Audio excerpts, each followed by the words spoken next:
안녕하세요. 예, 반갑습니다. 코로나19를 통해서 저희들이 비대면으로 함께 하지만, 설교와 설교자라고 하는 로이드 존스 목사님의 책을 함께 요약하면서 오늘 발표하려고 합니다. 저희 조 소개를 좀 먼저 하도록 할 테니까 여러분들 각자 소개하고 그리고 우리가 책 요약을 진행하도록 하겠습니다. 안녕하세요. 19학번 최명희 목사입니다. 안녕하세요. 19학번 박명원 목사입니다. 안녕하세요. 20학번 김기종 목사입니다. 예, 안녕하세요. 19학번 조장현 박재용 목사입니다. 안녕하세요. 20학번 박신범 목사입니다. 안녕하세요. 20학번 조영숙 목사입니다. 안녕하세요. 19학번 김영건 목사입니다. 자, 그럼 이제 본격적으로 마틴 로이드 존스 목사님의 설교와 설교자라고 하는 책의 이야기들을 시작하도록 하겠습니다. 마틴 로이드 존스 목사님의 설교와 설교자라는 책은 총 16개의 챕터로 나눠져 있습니다. 그 중에서 이번 주는 8개의 챕터, 다음 주에는 또 8개의 챕터를 나눌 겁니다. 첫 번째 저희가 나누는 챕터는 첫 번째, 설교라야만 한다. 그리고 두 번째, 대안은 없다. 세 번째는 설교문과 설교행위. 그리고 네 번째, 설교문의 형식입니다. 다섯 번째는 설교행위. 여섯 번째는 설교자. 그리고 일곱 번째는 회중. 마지막 여덟 번째는 메시지의 성격이라는 주제를 가지고 하나씩 요약 발표하도록 하겠습니다. 자, 그럼 첫 번째는 설교라야만 한다라는 챕터의 이야기를 하겠습니다. 현대인들이 설교에 대한 반발을 하는 원인이 무엇일까요? 이 문제는 지금 우리들이 가져야 될 문제이기도 하지만 사실은 마틴 로이드 존스 목사님도 여전히 이 문제에 대한 고민과 답을 말합니다. 설교가 쇠퇴되었던 여러 가지 이유들 중에 두 가지 이유, 대내외적인 문제를 마틴 로이드 목사님은 말하는데, 첫 번째 외부적 요인, 일반적 요인을 1920년부터 30년대 영국 수상이었던 스탠리 볼드윈에 대한 이야기를 합니다. 이걸 볼드윈주의라고 그러는데, 볼드윈은 역대 선배들 정치가들처럼 웅변가이거나 또는 그 스스로가 말을 잘하는 그런 언변술이 없었습니다. 그러니까 그는 그 안에서 정직함을 내세우면서 스스로 위대한 웅변가가 아니라고 말함으로써 연설하는 사람들의 신뢰성이 없다라는 것들을 주장하고, 또 그들은 별로 정직하지 않다라는 것을 암시하기 시작합니다. 즉 다시 말해서 말을 잘하는 사람들은 신뢰할 수도 없고 또 그들은 정직하지 않다라는 것들을 이야기합니다. 그리고 읽는 것에 대한 중요성을 이야기하기 시작하죠.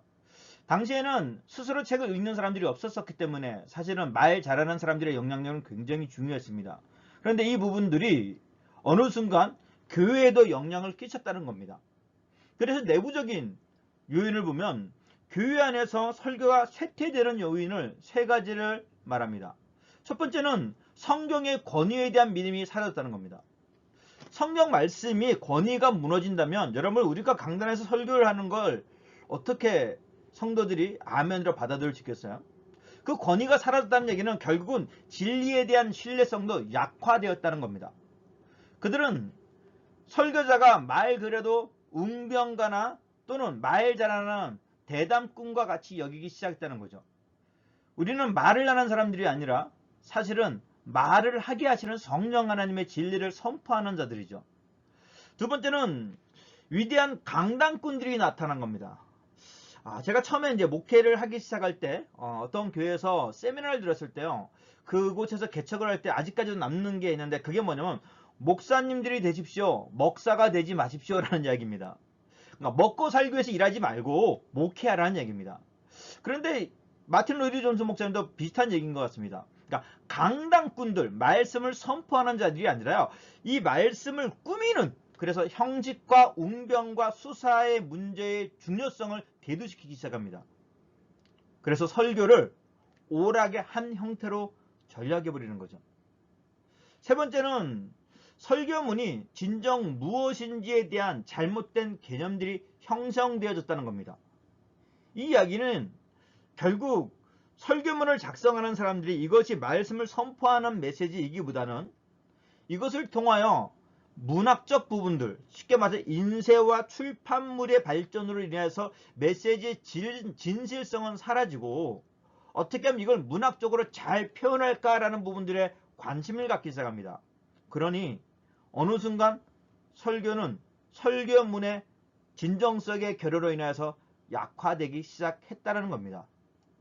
또한 우리가 봐야 될 다른 요인들을 보면 설교를 위협하는 요소,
두 번째 나오는 챕터는 대안은 없다라는 겁니다. 대안이 없다. 그냥 짐작하겠지만 오로지 다른 대안들을 찾는 사람들에 대한 경고이죠. 사람들이 설교의 중요성을 더 이상 깨닫지 못하는 것은 교회의 중요된 임무를 오해하는 견해들이 나돌고 있기 때문입니다. 인간이 진짜 필요한 것이 무엇일까요? 질병적 부분들이나 환경적 부분들이 아닙니다. 그래서 질병을 고치는 것만이 인간이 근본적으로 필요한 것이 아니라고 로이드 존슨은 말합니다. 인간의 진정한 문제는 하나님을 거슬러 반역함으로 하나님의 진노 아래 놓이게 된다는 겁니다. 결국 인간은 죄와 허물로 죽은 존재, 즉 영적인 죽은 존재가 되었다는 겁니다. 인간의 상태는 맹인, 어두움이며 한마디로 무지입니다. 이런 인간의 근본적 상태를 깨닫지 못하고 이것이 진짜 그들의 필요자라는 걸 깨닫지 못한다면 결국 우리는 말씀이 아닌 다른 것들을 찾기 시작할 것입니다. 구원이 이르는 지식이 무엇일까? 모든 사람이 구원을 받고 진리를 아는 데 이르는 하나님의 뜻에 있다는 겁니다.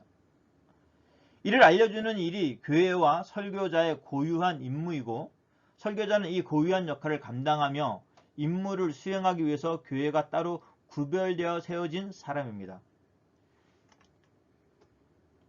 결국 우리 안에서는 다른 대안이 없는 겁니다. 교회가 해야 될 큰 일은 인간을 하나님과 바른 관계로 이끌며 화목해 하는 겁니다. 교회는 일시적인 행복감을 주는 매개체가 아니라는 거죠. 교회와 설교가 해야 될 일, 할 수 있는 일은 인간의 근본적 문제들을 끄집어내어 철저하게 다루는 일입니다. 물론 이 일에 의해서 서방국가의 견해적인 유행이 있었던 것이 사회복음과 제도적 교회라고 얘기합니다. 이 이야기는 성경과 주님을 자유주의와 현대주의, 고등비평적인 관점에서 바라본 사람들의 견해인데 복음의 설교는 너무 개인 중심적이고 단순하며 또 사회적 문제나 상황을 도외시시킨다고 주장하는 겁니다. 그들은 주님을 완벽한 인간이요 위대한 선생에 불과한 분으로 정치적 선동가이자 개혁가이며 위대한 본보기에 불과한 분이라고 보았습니다. 가르침을 실천함으로 완벽한 세상을 만들 수 있다는 생각이죠. 어찌 보면 사회에 공헌하고 이바지하는 좋은 일인 것처럼 보입니다. 교회의 활동과 삶의 침투에 들어오고 있는 다양한 다른 매개체들도 마찬가지입니다. 결국 교회는 제도적 교회가 되어지기 시작하고 복음 외에 다른 것에 관심을 갖기 시작한 거죠. 로이드 존슨 목사님은 영국 교회가 텅 비게 된 이유에 대한 지적을 합니다. 영국 교회가 무엇 때문에 텅 비게 되었을까? 그것은 교회가 교회로서의 정체성을 잃어버리기 시작한 거죠. 영혼 구원의 문제들이 아니라 사회적 문제에 관심을 갖기 시작한 겁니다. 교회의 사명이 단지 정치, 사회적인 개혁과 평화주의를 전하는 것이라면 굳이 교회가 있어야 할 필요가 없다는 주장이 당연히 대두되었겠죠. 우리는 이 일들이 아니라고 말해야 되는데 영국교회는 어느 순간 사회적 부분들, 그리스도의 복음, 영혼 구원에 대한 부분들보다는 사회에 관련된 부분들만 집중하기 시작했다는 겁니다. 교회가 주된 임무를 수행할 때 다른 활동 또한 반드시 진행하게 될 겁니다. 제가 가끔 설교를 할 때 이런 얘기를 하는 적이 있습니다. 우리는 교회의 일꾼이 되어줘서는 안 됩니다. 우리는 하나님의 나라의 일꾼이 되어야 됩니다. 교회의 일꾼은 하나님의 나라의 일꾼이 되지 않을 가능성이 있지만 하나님의 나라의 일꾼은 100% 교회의 일꾼이 되기 때문입니다. 아마 이런 뉘앙스의 같은 얘기가 아닐까 싶습니다. 즉, 교회의 주된 임무를 하면 다른 활동, 사회적 활동은 반드시 하게 된다는 겁니다. 그건 필요 없다는 얘기가 아니란 얘기죠. 사회 정치적 상황과 개인의 행복 등에 대한 집중이 좀 더 효율적으로 실행되었을 때 교회는 오히려 부흥하고 개혁되며 진정한 설교가 이루어졌었을 때라는 겁니다. 다시 말해서 교회의 부흥과 개혁된 진정한 설교가 있을 때 이것이 흘러넘쳐, 강단에서 넘쳐, 교회에서 넘쳐서 은혜가 넘쳐 사회 정치적 부분들까지 영향을 줬다는 겁니다. 마틴 로이드 존스 목사님은 현대인들은 이런 역사에 아주 무지하다라고까지 말합니다. 처음에 병원을 시작한 것과 교육의 필요를 시작했던 것들도, 또 심지어는 구민법을 제정해서 가난에 시달렸던 사람들의 고통을 덜어준 것도, 노동조합과 그 밖의 사회운동들조차도 시초를 따져보면 항상 그리스도인들의 관여되었음을 알고 있다는 얘기입니다. 즉, 하나님의 복음, 구원, 교회의 주된 임무를 우리가 집중하지 않는다면 다른 대안은 없다는 얘기를 하는 겁니다. 과연 설교의 위치는 어디일까요? 개인의 영역, 설교의 주된 위치. 사람들은 각각 개인의 문제와 고통을 가지고 있습니다. 그렇다고 사람들은 그 문제들을 가지고 있기 때문에 오히려 그 문제를 개인적으로 접근하기 위해서 설교 시간은 줄이고 개인 사역의 시간, 즉 상담, 면담의 시간들을 늘려야 한다는 논리적 전개를 하기 시작합니다. 과연 이게 옳은 것일까? 이게 대안점이 될 수 있을까? 설교 시간은 줄이고 개인 상담 시간이나 면담 시간들을 늘리는 것이 진정한 하나님의 나라의 확장이 될 수 있을까에 대한 문제를 제기하는 겁니다. 그러나 로이드 존스 목사님은 설교야말로 개인 사역이라는 겁니다. 이 이야기는 설교를 통하여 성령 하나님이 그곳에서 있는 각 심령들에게 역사하시고 그리고 그 역사했던 역사점들을 개인이 적용시킬 수 있다는 얘기입니다. 자신의 필요를 아시는 성령 하나님이 어떤 한 사람의 표적 설교와 같이 표적적인 한 사람을 겨냥한 상담이 아니라 강단에서 설교하면 초대교회에서 그랬던 것 같이 모든 사람들이 성령의 역사하심으로 개인적으로 받아들인다는 겁니다. 그래서 성령께서 강단에서 전파되는 복음을 각 개인에게 적용시키고 그들 각자의 문제들을 다루는 수단으로서 삼으신다는 거죠. 설교가 참으로 복음을 설교할 때 성령께서는 놀라운 방식으로 그것을 각 사람에게 그 사례와 문제를 적용시킴으로써 설교자가 알지 못하는 가운데 문제들을 해결해 주는 일들이 일어난다는 겁니다. 성령이 하시는 일들이죠.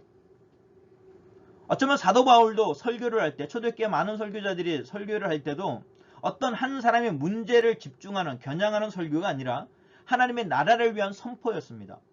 이후에 또 계속 이야기하긴 하겠지만 이런 성령이 개인적으로 역사하시는, 성령이 역사하신 영역을 우리 인간들 스스로가 가로막기 시작하고 설교보다 더 큰 대안점들을 찾기 시작하는 건 굉장히 큰 문제입니다. 개인 상담을 비롯한 다른 모든 활동은 설교에 대체되는 것이 아니라 보충하기 위한 존재라는 걸 잊어서는 안 될 것입니다. 챕터입니다. 세 번째 챕터는 두 번째 챕터였던 대안은 없다라는 부분들의 연속성으로 설교문과 설교자의 행위입니다. 설교가 교회와 목회자의 주된 임무라는 건 명확하게 명제로 박혀졌습니다. 그런데 사람들은 간혹 이렇게 질문하기도 하겠죠. 그러면 그 설교의 형식을 좀 변화시키면 어떠냐는 거죠.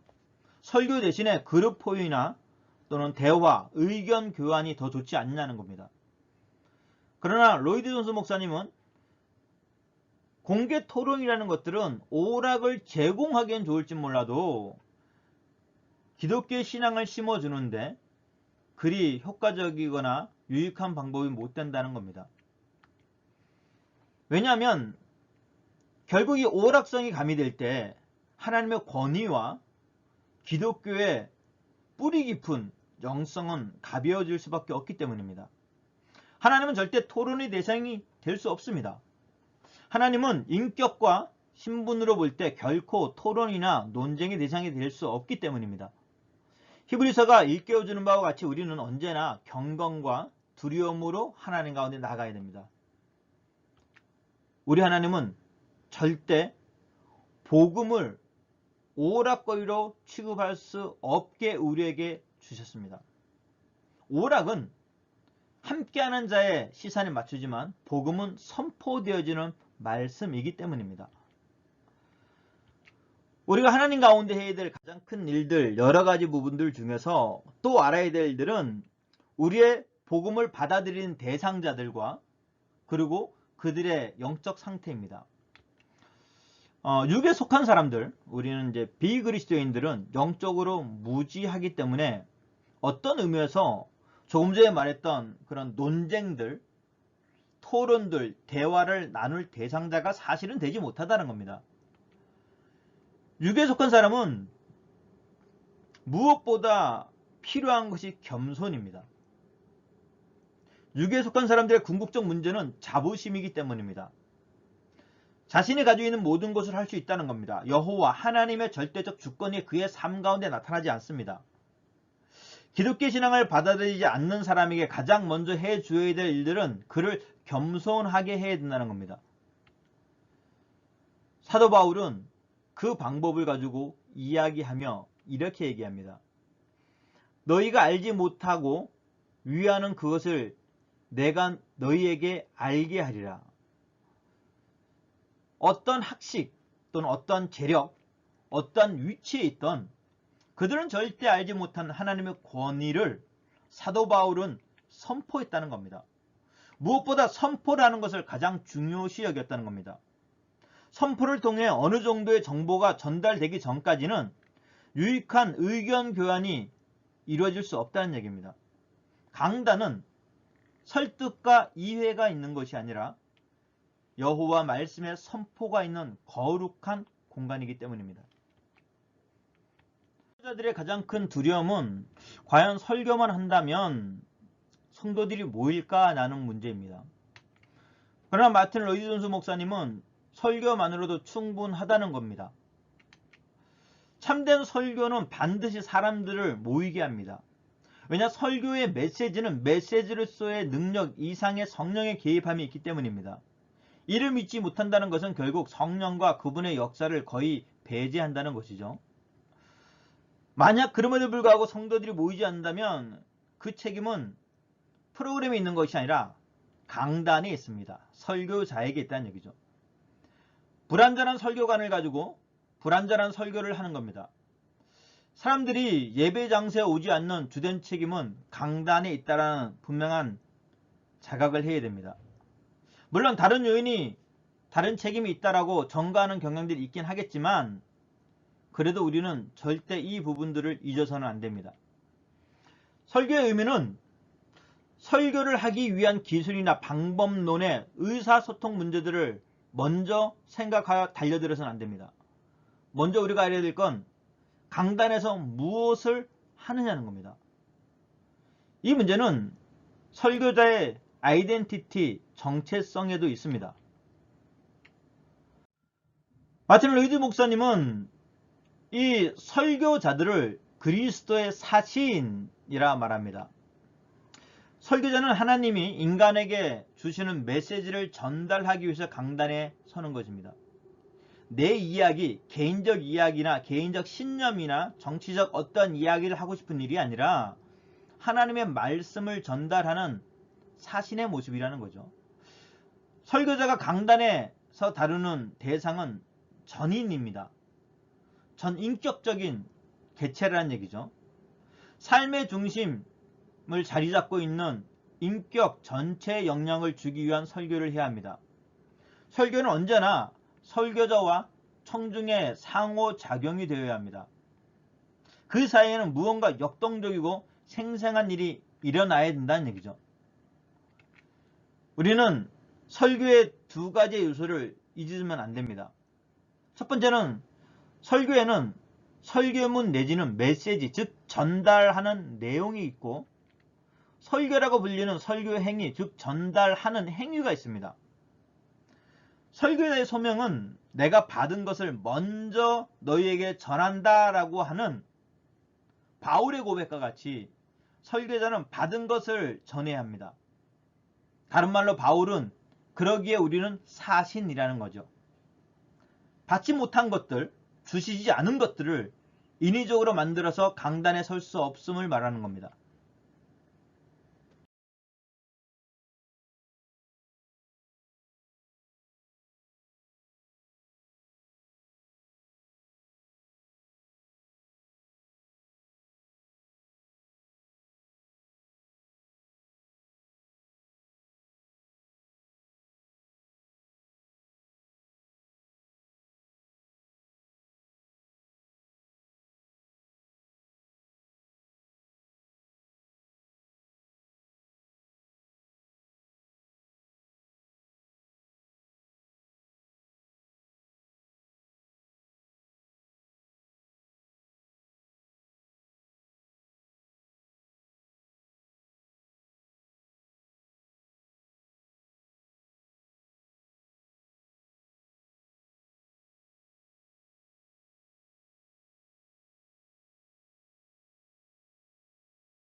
자, 그럼 설교의 세 가지 유형의 상호 연관성이 무엇일까요? 앞에서 말한 것처럼 설교는 전도와 그리고 교육, 실천적, 그리고 좀 더 전문적 교육에 관련되어 있는 세 가지 유형으로 설교를 해야 하는데, 이 세 가지 설교 유형의 상호 연관성을 위해서 신학과 설교의 관계를 인식하는 것이 굉장히 중요합니다. 설교 메시지의 모순을 피하고 각 설교 유형들 사이에 상호 연관성을 유지, 보존하기 위해서는 언제나 신학의 토대를 둔 설교를 해야 하기 때문입니다. 동시에 설교는 신학이나 신학의 한 측면에 대한 강의가 아니라는 사실을 인식해야 합니다. 성경은 성경으로 풀어야 합니다. 자신의 신학 체계를 특정 본문에 무리하게 갖다 붙이지 말아야 하며 우리의 주된 소명이 메시지, 즉 하나님의 뜻을 전달해야 한다는 것을 잊지 말아야 합니다. 복음에 대해 말하지 말고 복음을 전하라. 그게 우리가 해야 될 일들이 아닐까 싶습니다. 우리의 소명은 말씀 자체를 전하는 것이며 말씀 자체를 제시하는 것이고 말씀 자체를 직접 사람들에게 주는 것입니다. 즉 우리는 말씀을 전달하는 통로요 수단입니다. 설교자는 복음을 제시해야 하며 선포해야 합니다.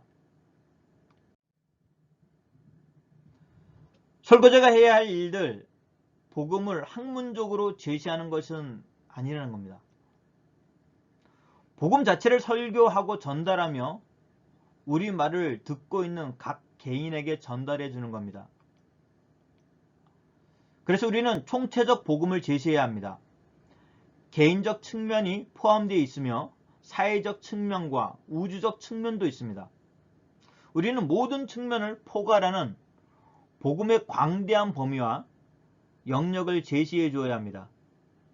설교에는 도덕적이고 윤리적인 측면을 심어주는데 주력하는 측면이 있는가 하면 그 원칙들의 삶을 적용시키는 측면도 있습니다. 그 원칙과 적용이 결코 분리되어져서는 안 됩니다. 설교의 형태, 설교문은 앞서 말했지만 수필이 아닙니다. 왜냐, 수필은 읽기 위한 것이지만 설교문은 말하고 듣기 위한 것이기 때문입니다. 설교는 강의와 혼돈해서는 안 됩니다.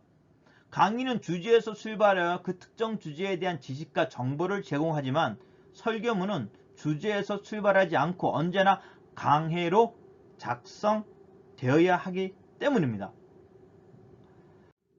설교문의 형식 안에서 계속 우리가 이야기하고 싶은 건 설교문을 설교문답게 만드는 겁니다. 설교문을 설교문답게 만드는 건 설교문의 다른 글들을 구분짓는 특정한 형식을 갖춰야 한다는 것이고, 그래서 설교는 주회의 토대를 두고 있습니다. 설교를 특정짓는 형식은 첫 번째, 자신이 택한 본문을 주회하라는 겁니다. 설교자가 전할 내용, 메시지의 엄중한 부담은 주에서부터 나오기 때문이고, 한 구절이나 단락을 진정으로 이해할 때 성경 메시지 전체의 일부를 이루고 있는 특정한 교리에 도달하게 될 것입니다. 이 본문이 말하는 바가 무엇인가? 이 본문에서 나오는 특정 교리, 특별한 메시지는 무엇인가? 라는 질문을 던져야 합니다. 또한 자료에 대한 부분들, 명제나 대지 또는 소제목을 나누는 것입니다. 나누는 목적은 이 중심교리 내지 명제를 명확히 하려는 것이 있습니다. 대지들이 각 독립된 것이 아니라 다른 것들과 동일한 가치를 갖고 또 메시지를 적용시키면서 설교를 진행해 나가야 합니다. 논증과 추론을 마치고 결정에 도달한 후에 다시 한번 그 모든 내용을 적용해야 합니다.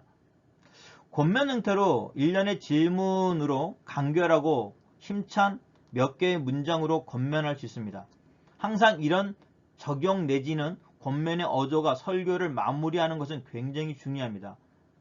왜냐하면 흐처지러 가는 설교가 아니라 결국 이 설교에서 요구하는 것이 무엇이고 우리가 믿음의 결단으로 나아갈 것이 무엇인지를 말해 주어야 되기 때문입니다. 본문의 의미를 단순히 주의하거나 설명하는 데 그치지 말아야 합니다. 물론 그 일도 해야 하지만 정말 관심을 기울여야 할 것은 메시지 전달하는 것입니다. 다섯 번째, 설교의 행위입니다. 자, 설교 그 자체, 진정한 설교에 해당되는 특징 설교입니다. 그러니까 진정한 설교는 어떤 것이 진정한 설교일까라는 부분들을 마틴 로이드 존스는 몇 가지 쭉 나열해놨습니다. 첫 번째는 설교자의 인격 전부가 관련되어 있다는 겁니다. 허턴 박사는 무릇 설교자는 온몸으로 설교해야 한다 합니다. 이 얘기는 제스처도 포함되어 있고요, 억양도 포함되어 있다는 겁니다. 효과적인 연설에는 동작이 필요하기 때문입니다.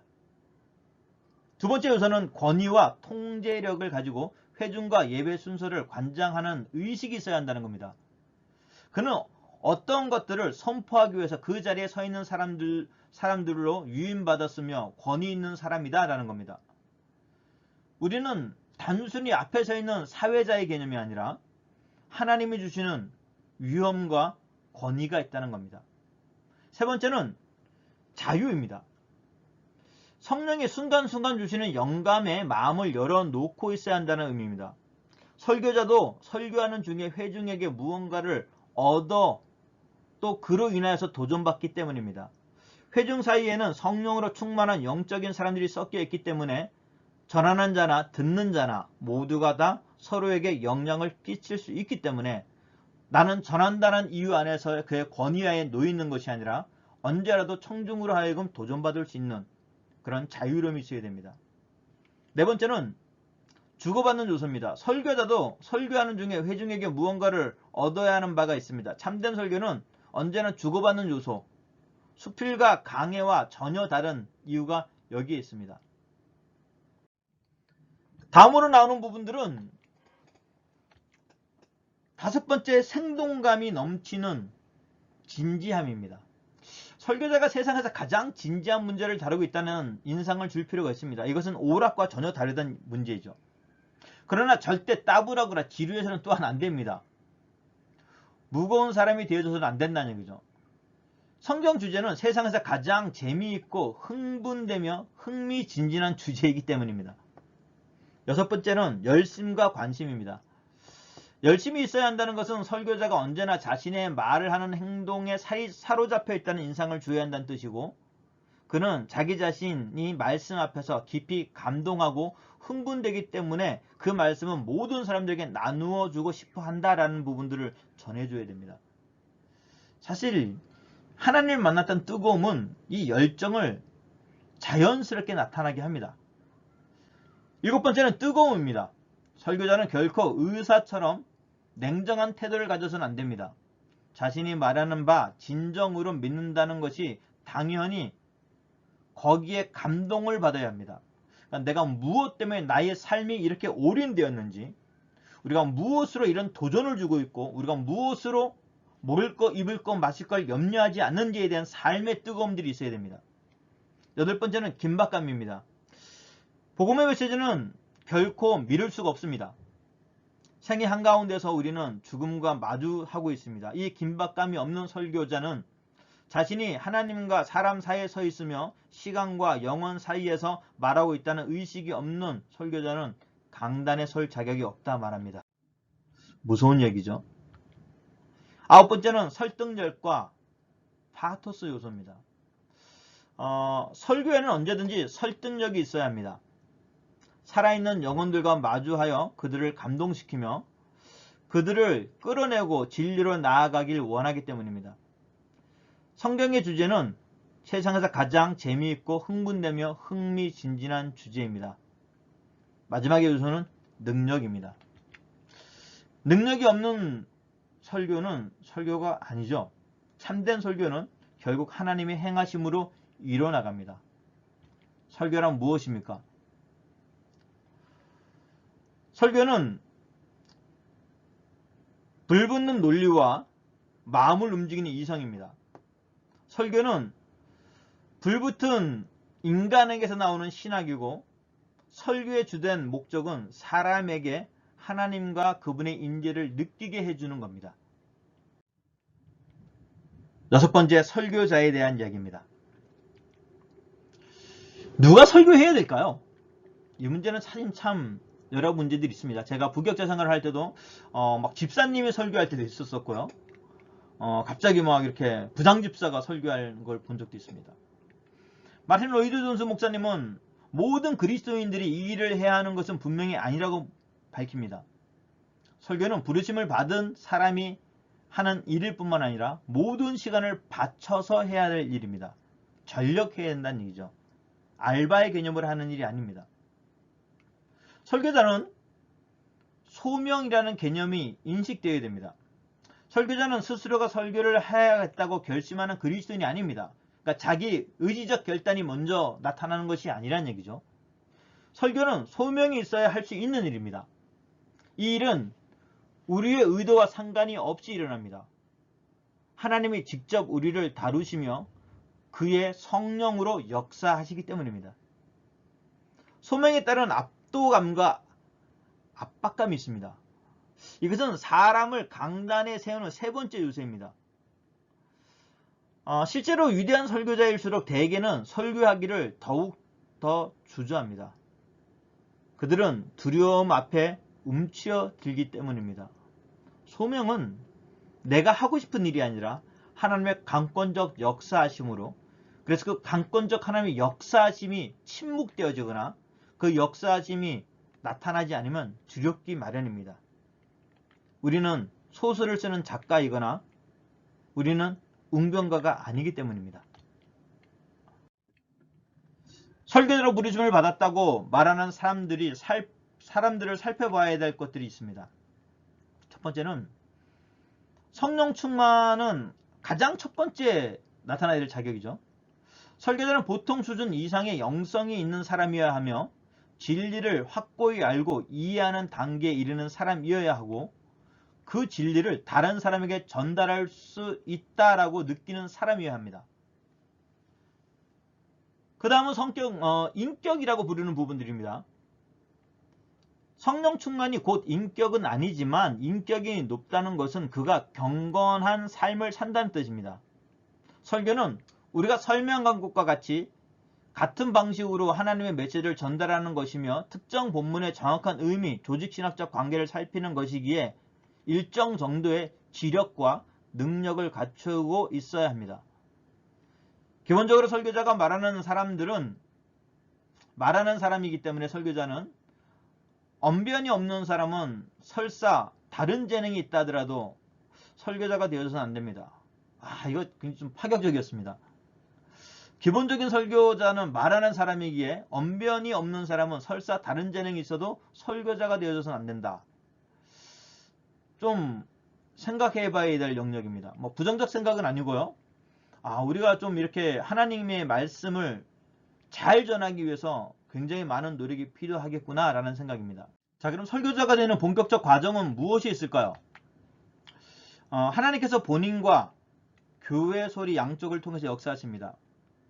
통일된 성령께서 양쪽에 다 역사하심으로 본인과 교회가 서로 동의하여 일치될 때 비로소 하나님께 부르심을 받았다는 확신을 하는 것이 옳습니다. 개인의 신념만으로 움직이신 일이 아니란 얘기죠.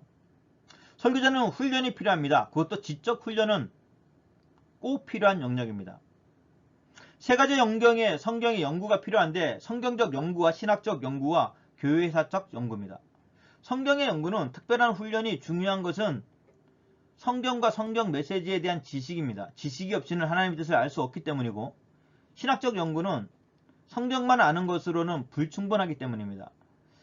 성경신학 핵심을 끌어내고 그것을 체계적으로 파악할 수 있어야 합니다. 마지막으로 교회사적 연구는 이단의 위협에서 배우는 굉장히 중요한 일입니다. 또한 교회사에서 교회 역사에 등장한 위대한 부흥에 대해서도 알려줄 수 있기 때문입니다. 마틴 로이드 존스 목사님은 설교자는 태어나는 것이지 만들어지는 것이 아니라는 겁니다. 무서운 도전이죠. 설교는 하나님의 말씀이기 때문에 어떤 경우에든지 메시지를 받겠다는 경건한 기대감과 경외감으로 들어야 한다는 겁니다. 즉 설교자는 하나님의 콜링으로 시작되어지는 것이 자신의 결단과 학습으로 만들어지는 것이 아니기 때문입니다. 설교의 가장 중요한 핵심은 하나님을 향한 사랑, 영혼을 향한 사랑, 진리에 대한 지식, 우리 안에 계신 성령입니다. 일곱 번째 다루는 챕터는 회중입니다. 회중석과 강단, 듣는 자들과 설교를 하는 관계의 문제들은 현재 새롭게 떠오르는 아주 민감한 사항이라고 마틴 로이드 존스 목사는 말합니다.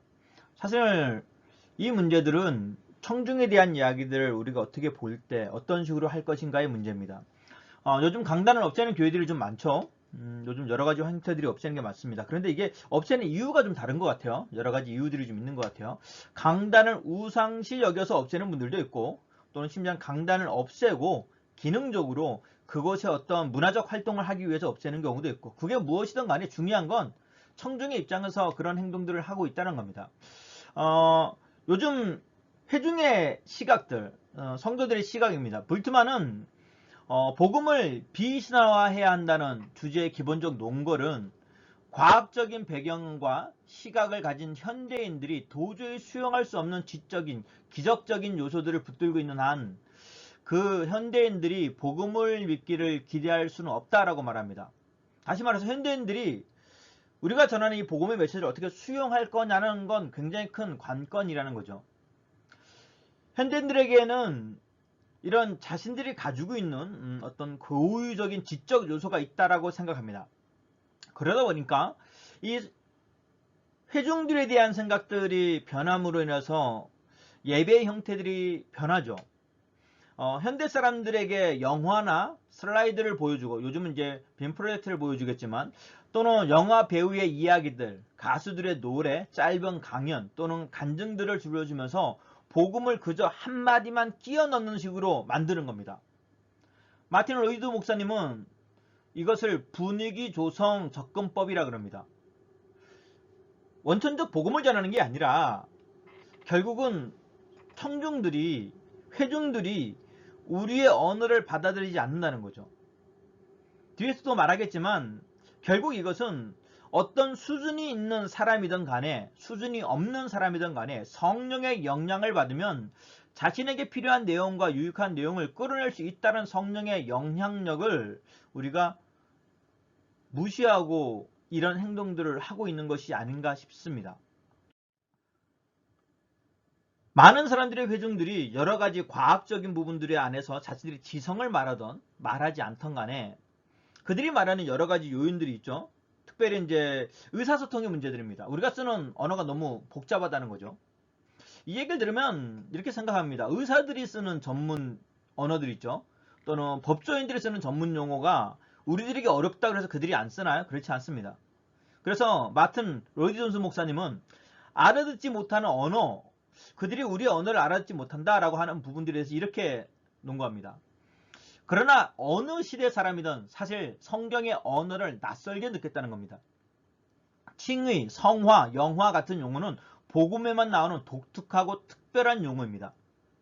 우리의 복음은 본질적으로 다르다는 사실과 우리가 다루는 것은 평범한 문제가 아니라 이것은 엄청나게 고차원적인 것이고 영적인 부분이라는 사실을 밝힐 필요가 있다는 겁니다. 그리고 그 역할은 설교자가 해야 된다는 겁니다. 그들이 못 알아듣는다 그래서 그 이야기들을 배제해버리거나 그래서 그들이 알아듣는 영화나 슬라이드나 간증 같은 걸 통하여 복음을 끼워 맞추기로 맞추는 것이 아니라 복음의 본연적 단어와 용어들은 쓸 필요가 있다는 거죠.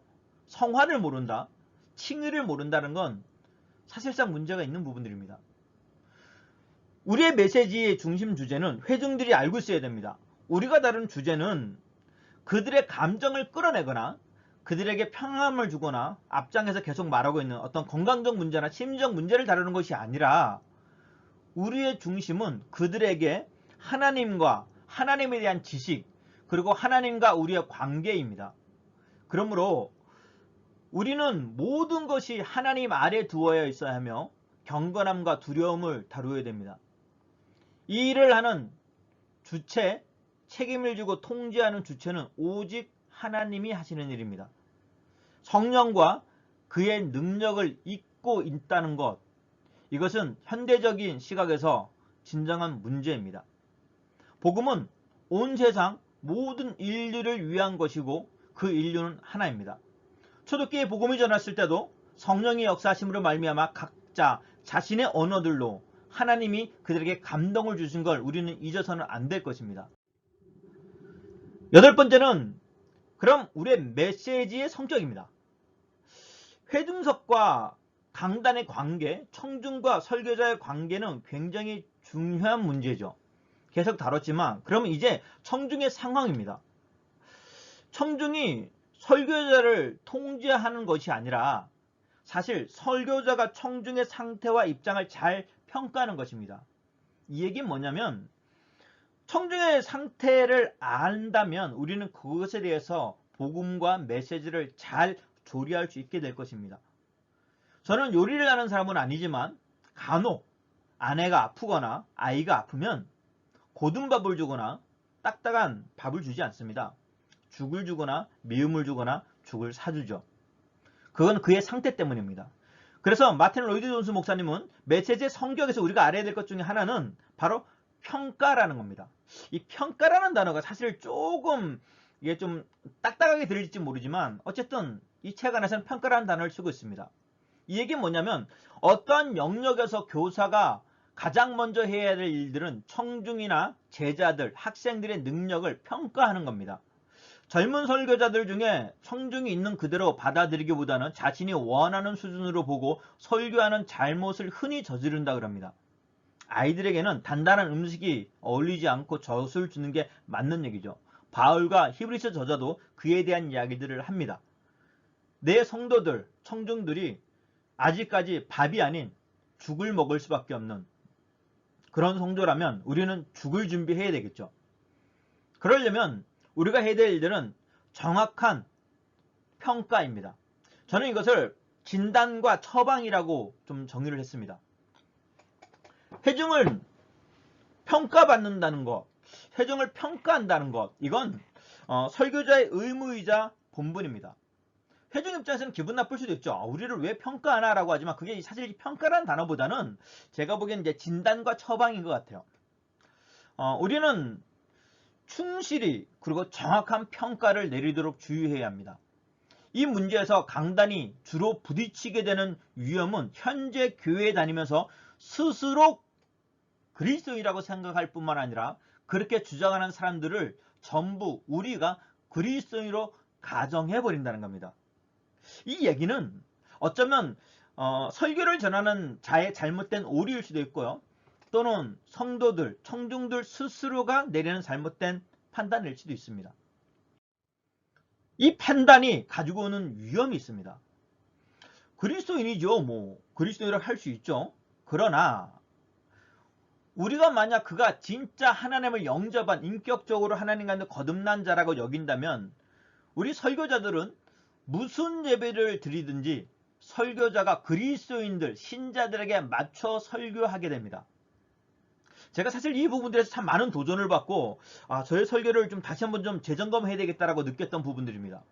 왜냐하면 설교자는 항상 그가 하나님을 영접한 인격적 그리스도인이라고 여기기 때문에 항상 교육적 메시지만 전하는 겁니다.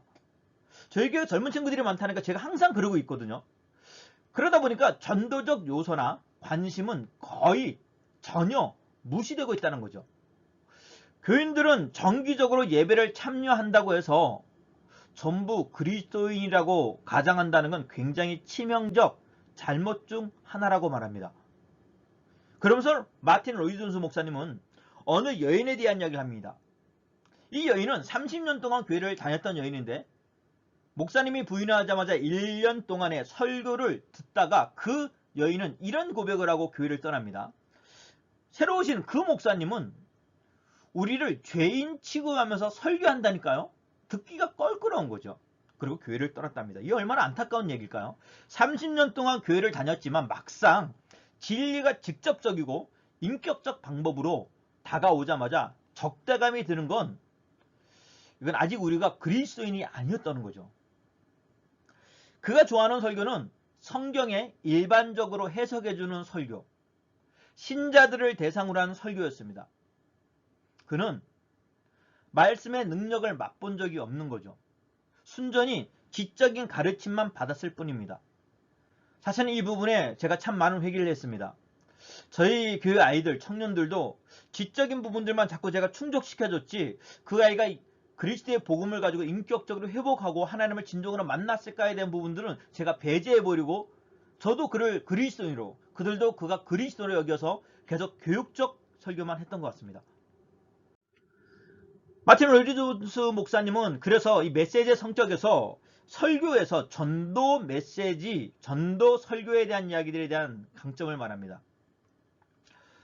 어떤 전도 설교를 듣고서 복음 설교를 듣고 아무런 감흥이나 감동이 없다면 자신이 정말 그리스도인이 맞는지 한번 확인해 볼 필요가 있다라고 말합니다.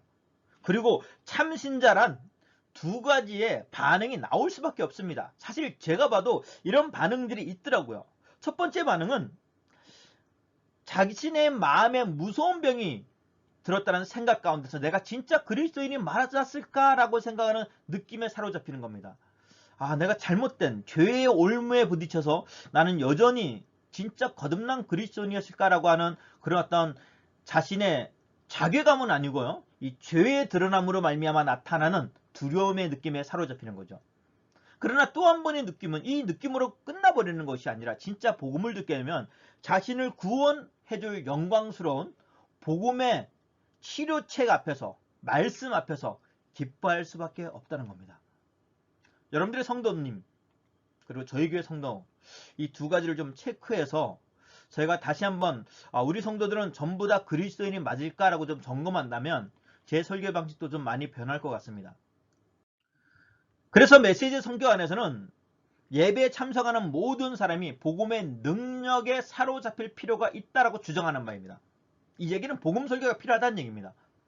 복음은 단지 지적인 사람들만을 위한 것이 아니고 진짜 그리스도인이 맞는지 확인시켜줄 설교를 듣지 못하는 문제를 해결하려면 우리는 성경적 의미에서 분명히 전도 예배라고 할 만한 예배를 일주일에 한 번은 드려야 됩니다. 제가 2020년도 오자마자 저녁에 이제 구도자의 예배를 오후 예배 때 드리는데 이 새신자를 위한 예배 이걸 좀 더 디테일하게 준비하면서 드려야 될 도전을 또 받았습니다. 전도 설교란 이 모든 것의 결론입니다. 강단에 권위가 있어야 된다는 겁니다. 그것도 아주 큰 권위가 있어야 된다는 겁니다. 이건 강단 위에 가장 크고 주된 필요는 지적인 권위나 아니면 문화적 권위가 아니라 영적 권위입니다. 설교자가 강단에 선 것은 남들보다 재능이 뛰어나서가 아니라 하나님께서 다른 사람들에게는 주지 않는 특별한 은사를 우리에게 주었기 때문입니다. 우리는 이 메시지를 가진, 이 복음을 가진, 이 영혼을 구원할 참 복음의 능력을 강단에서 나타내 보여야 됩니다. 네, 지금까지 마틴 로이드 존스 목사님의 설교와 설교자라는 주제의 1부를 끝냅니다. 다음 주엔 2부로 시작해가지고 저희가 다시 이 메시지에 도전을 받기를 소망합니다. 감사합니다.